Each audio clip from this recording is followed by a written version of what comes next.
Hello, my dear students. How are you? I am sure you must be in very high spirits. I welcome you all to Sani Physics classes. I am Professor H.R. Sani. My aim is to make physics an interesting, easy to understand and a scoring subject for you. तो प्यारे बच्चों, आओ हम शुरू करते हैं आज का टॉपिक।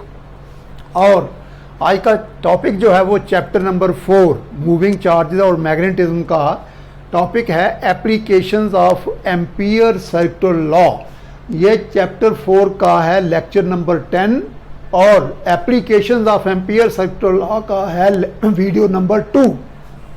और इसमें हम करेंगे magnetic field due to a long current carrying solid cylinder, long current carrying solid cylinder. और ये देखिए ये क्वेश्चन कैसे पूछते हैं। So write down this question. Question आता है कि a long solid cylinder of radius capital R carries A current capital I which is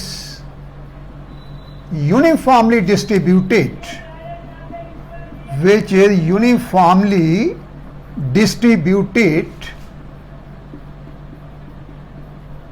over its cross sectional area,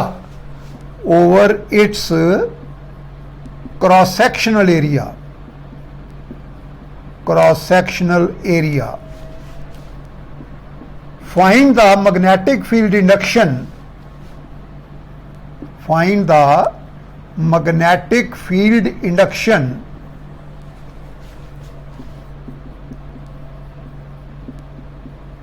At any point,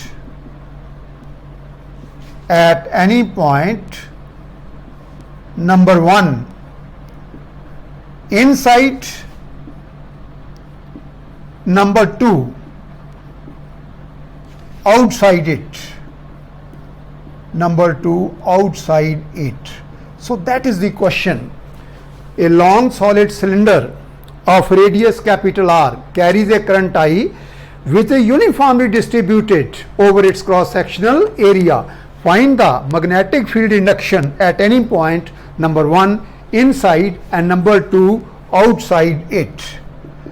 तो हमने मैग्नेटिक फील्ड इंडक्शन निकालनी है at any point inside and then at any point outside the given solid cylinder which carries a current capital I which is uniformly distributed over its cross sectional area. So let us answer this question.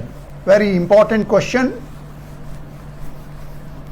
For the competition point of view also, this question is very very important. तो इसका answer बेटा जी ये है कि मान लो हमारे पास एक बहुत बड़ा लॉन्ग सिलेंडर है जिसका रेडियस है कैपिटल आर और लेंथ उसकी जो है दैट इज इनफाइनाइट। ऐसे करके मैं इसको आगे बढ़ा देता हूँ डॉटेड, नीचे भी बढ़ा देता हूँ dotted.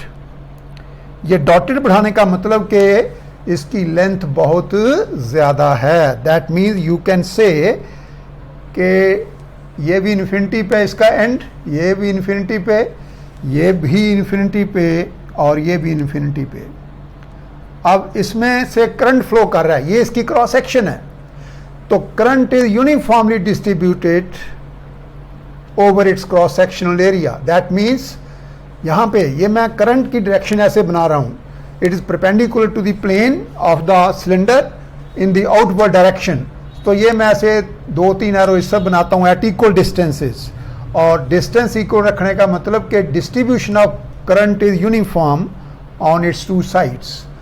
In fact, it is uniform all over the cross sectional area of the given cylinder.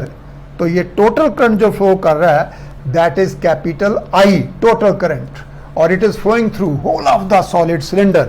और ये सॉलिड सिलेंडर है, it is made up of a conducting material like a metal etcetera. So we have to find number 1 the magnetic field induction, that means capital B, at any point inside it and then at any point outside it. So let us see how can we find the magnetic field induction at any point inside it. अब बेटा ये देखो, इसका radius है capital are, इसका मतलब ये चीज इसकी कैपिटल आर है, कैपिटल आर। बहुत आसान, हमने एम्पियर सर्कुलर लॉ अप्लाई करना है। और मान लो इस पॉइंट पे मैंने मैग्नेटिक फील्ड निकालना है, कितना होगा मैग्नेटिक फील्ड इंडक्शन, और ये डिस्टेंस है स्मॉल आर। तो ये ऑब्जर्वेशन पॉइंट है मेरा। अब देखिए, इस सॉलिड सिलेंडर के कारण जिसमें से करंट फ्लो कर रहा है, जो मैग्नेटिक फील्ड लाइंस होंगी इसकी, that will be, those lines will be similar to the magnetic field lines of a current carrying straight wire और करंट कैरिंग स्ट्रेट कंडक्टर। और आपको पता है कि उनकी डायरेक्शन, वो शेप होती है सर्कुलर, कंसेंट्रिक सर्कल बनते हैं with the conductor as the centre. Centre पे जो सेंटर सब सर्कल्स के होते हैं, they are at the conductor itself, और उनकी डायरेक्शन जो हो सकती है मैग्नेटिक फील्ड लाइंस की, that can be either clockwise और एंटी क्लॉकवाइज। और ये डिसाइड करने के लिए कि वो क्लॉकवाइज हैं या एंटी क्लॉकवाइज हैं, हम यूज करते हैं राइट हैंड थंब रूल। वो राइट हैंड थंब रूल क्या है कि आपने अपने राइट हैंड में कंडक्टर को ऐसे पकड़ना है ताकि आपका जो थंब है, it should be in the direction of the current flowing through the conductor. और जिस तरफ आपकी फिंगर्स कर्ल करेंगी, अगर वो क्लॉकवाइज करें तो क्लॉकवाइज, एंटी क्लॉकवाइज करें तो एंटी क्लॉकवाइज। अब जैसे देखो, करंट ऊपर की तरफ है तो मैंने अपना थंब किया ऊपर की तरफ और फिंगर्स कर दिए इन दी एंटी क्लॉकवाइज डायरेक्शन, तो जो सर्कुलर मैग्नेटिक फील्ड लाइंस होंगी उनकी डायरेक्शन होगी एंटी क्लॉकवाइज।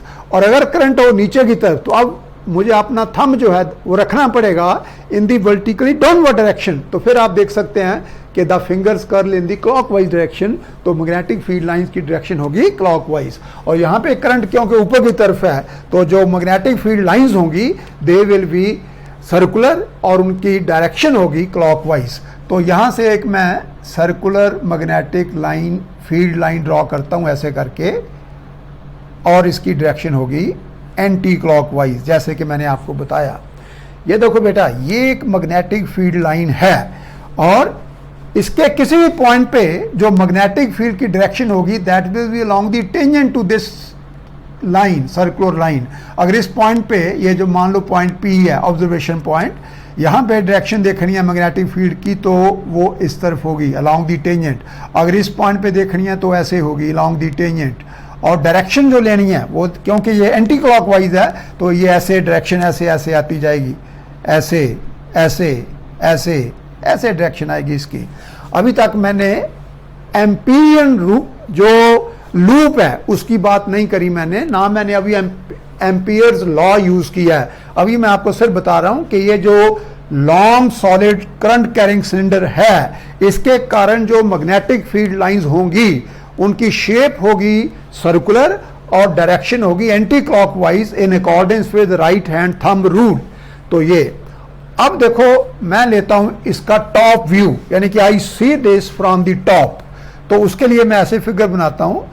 ये तो पूरा क्रॉस सेक्शनल एरिया इसका है, ये मैं पूरा सर्कल बना रहा हूं, क्योंकि अब now I am looking at it from the top. और जैसे सॉलिड सिलेंडर को मैं ऊपर से देखूंगा तो उसका जो क्रॉस सेक्शन है वो मुझे सर्कुलर नजर आएगा। सो इसका रेडियस है कैपिटल आर, और वो जो मैंने पॉइंट लिया यहाँ पे, उसका इससे डिस्टेंस है small R from the axis of the cylinder.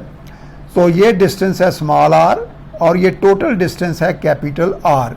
और जो मैग्नेटिक फील्ड लाइन, ये जो करंट है, ये क्योंकि है perpendicular to the area of cross section in the outward direction, तो उसको मैं ऐसे शो करने के लिए इसमें ऐसे थोड़े डॉट बना देता हूं। These dot indicate that the direction of current is in the outward direction and it is perpendicular to the plane of the board.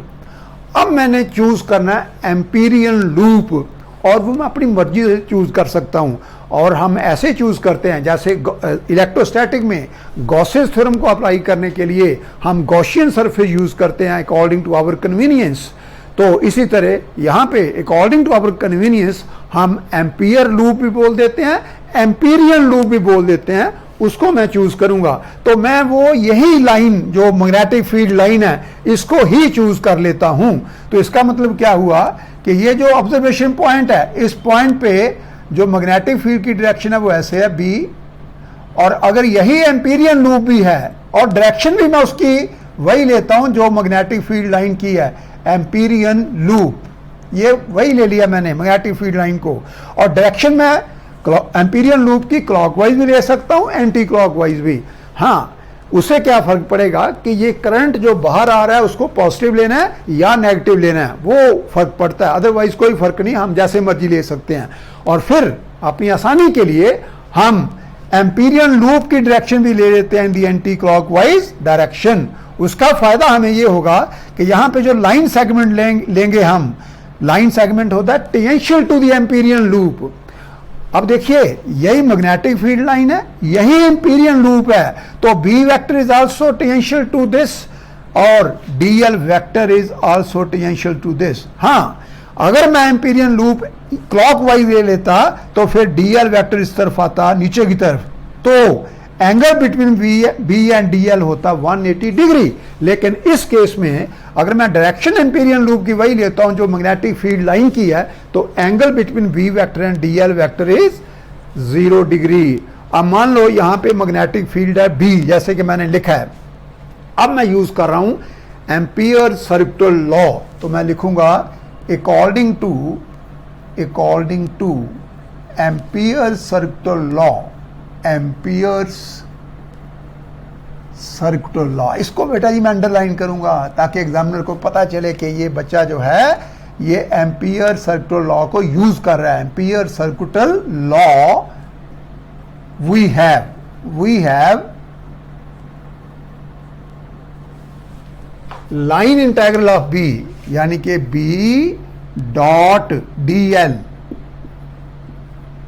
on the closed path on the Amperian loop equal to mu naught into I in.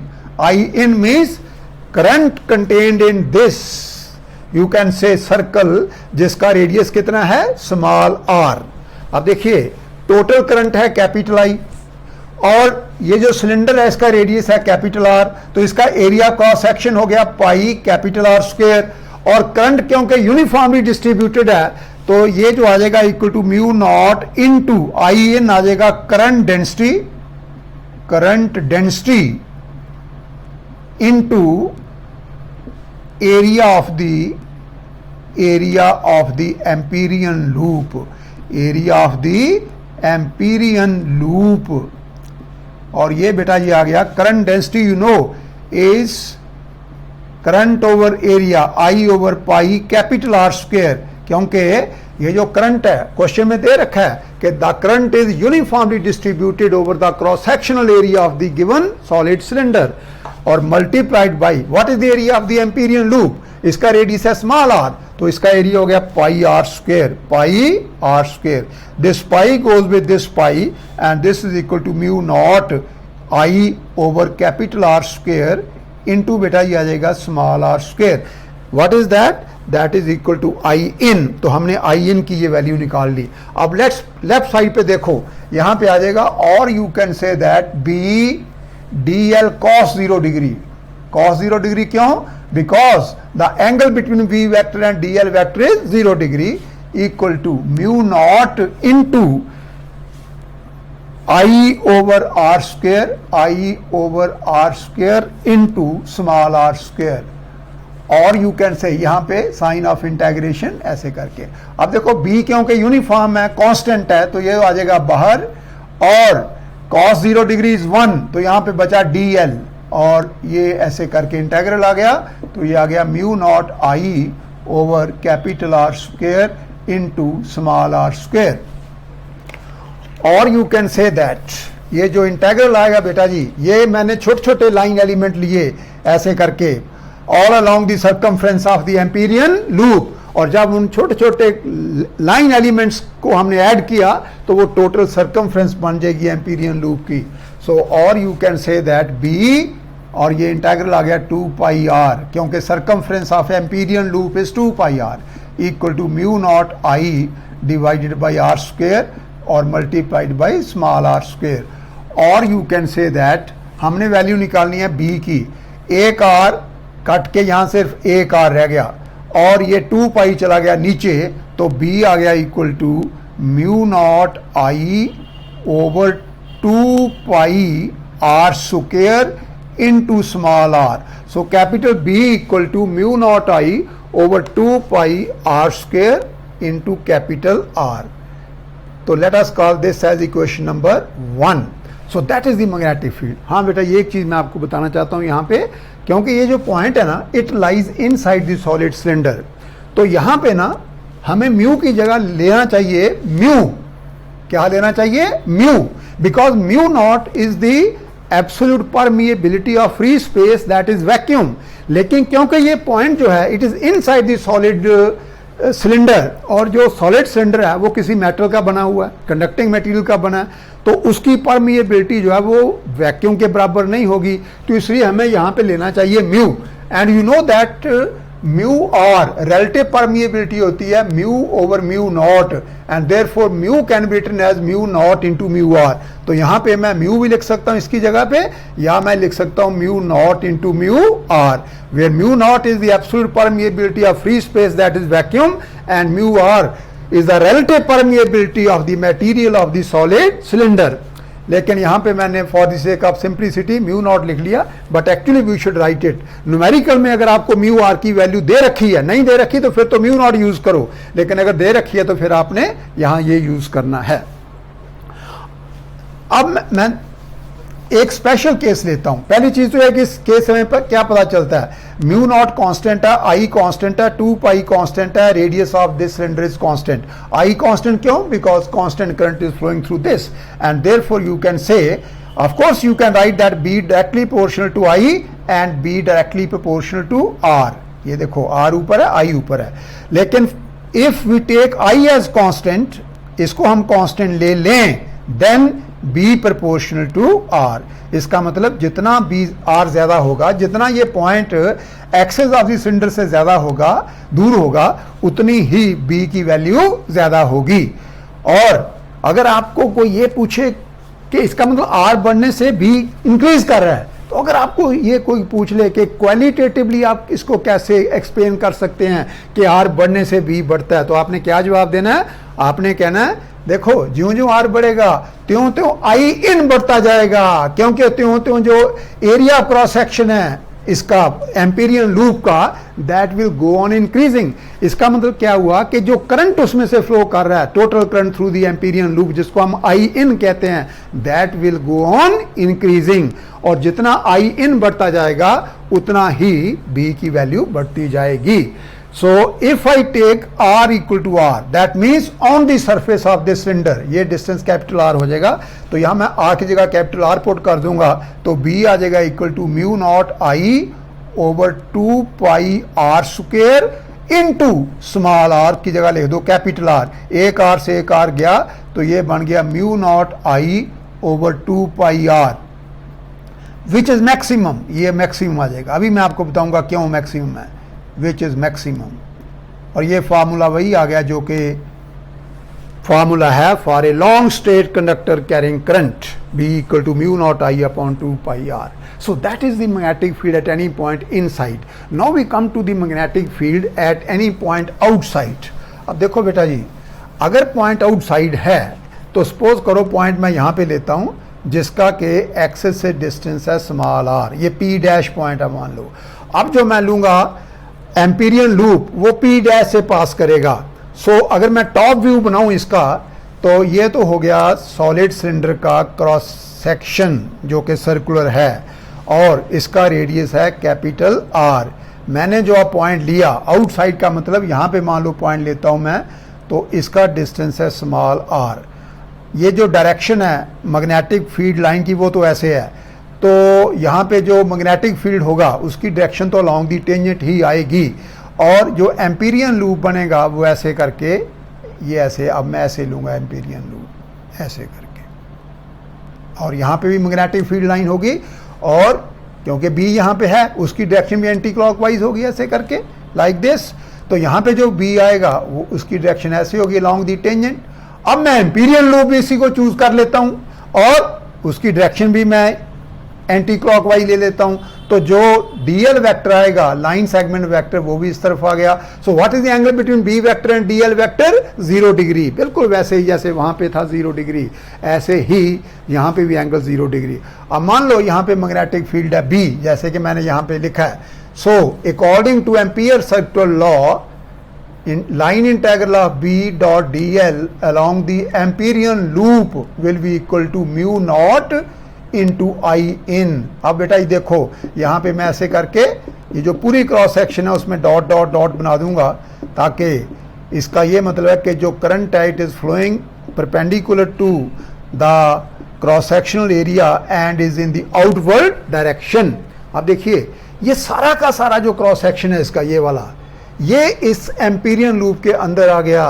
That means whole of the current flowing through this, that is current capital I, is inside the Amperian loop. That means I in this case will be equal to capital I, and therefore I can say that ये क्या आ जाएगा left side पे,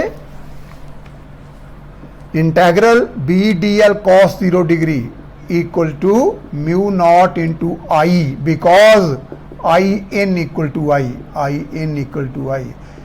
Current enclosed by the Amperian loop or inside the Amperian loop equal to capital I. अब B constant है, cos 0 degree 1 होता है, तो ये आ जाएगा B बार आ गया, और इंटेग्रल DL और यहाँ पे along the Amperian loop equal to mu naught into I, because cos 0 degree is 1, तो ये B आ गया। और ये वैसे ही जैसे मैंने आपको बताया 2 पाई r आ जाएगा, circumference of the Amperian loop, this will be equal to mu naught into I, and therefore B equal to mu naught into I over 2 pi r। That means for a point lying outside the, you can say on the surface, क्योंकि वो ही formula जो आया था B equal to mu naught I upon 2 pi r, ये formula भी है उसी तरह का, same formula as for a long straight conductor carrying current. That means for an observation point on the surface of the cylinder or outside the cylinder, क्योंकि ये formula भी same है, this cylinder behaves like a current carrying long straight conductor।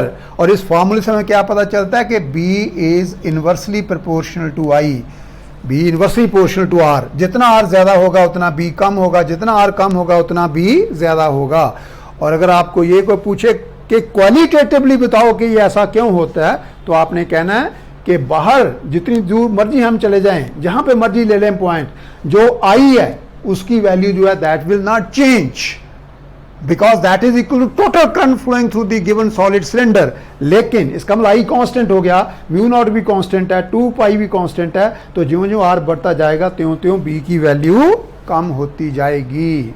So that is how we can find the magnetic field induction due to a long solid cylinder carrying current such that the current is uniformly distributed over the cross sectional area of the cylinder। और अगर हम graph plot करना चाहें between R and B, so that graph will be like this। इस तरह मैंने लिया R और इस तरह बेटा जी लिया मैंने B। तो जितनी देर तक, अब मान लो ये ओरिजिन है, तो यहाँ पे ये जो पॉइंट है यहाँ पे R equal to capital R, जितनी देर तक हम अंदर रहते हैं उसके, तो हमने देखा कि B is directly proportional to R, और जब दो चीज़ें डायरेक्टली प्रोपोर्शनल हों तो उनमें जो ग्राफ आता है that is a straight line. तो ऐसे करके ग्राफ आएगा, ये ऐसे करके, और इसके कॉरस्पॉन्डिंग ये जो वैल्यू आएगी for R equal to R, that will be equal to mu naught I upon 2 pi R। तो यहाँ पे आ जाएगा B equal to mu naught I upon 2 pi R। It is the maximum value, ये B maximum लिख लो बेशक, B maximum, क्यों कि क्योंकि स्मॉल r की वैल्यू मैक्सिमम किसके बराबर हो सकती है, कैपिटल R। और यहाँ पे ऐसे लिख सकते हैं हम B directly proportional to R, क्योंकि ये स्ट्रेट लाइन है। और आउटसाइड अब R जो आगे जाएंगे तो स्मॉल r की वैल्यू कैपिटल R से ज़्यादा हो जाएगी। सो बाहर के लिए हमें पता है B is inversely proportional to R, तो ये ग्राफ ऐसे करके आएगा, इसको साथ नहीं मिलाना, ऐसे पैरेलल कर देना, और यहाँ पे लिख लो B proportional to 1 by R, and that is how you can show the variation of magnetic field induction with the distance r from the axis of the given solid cylinder carrying current that is uniformly distributed over its cross-sectional area. So that's all in this article. I hope you must have enjoyed my lecture. Please like, share and subscribe to my channel. Thank you very much. Have a nice time.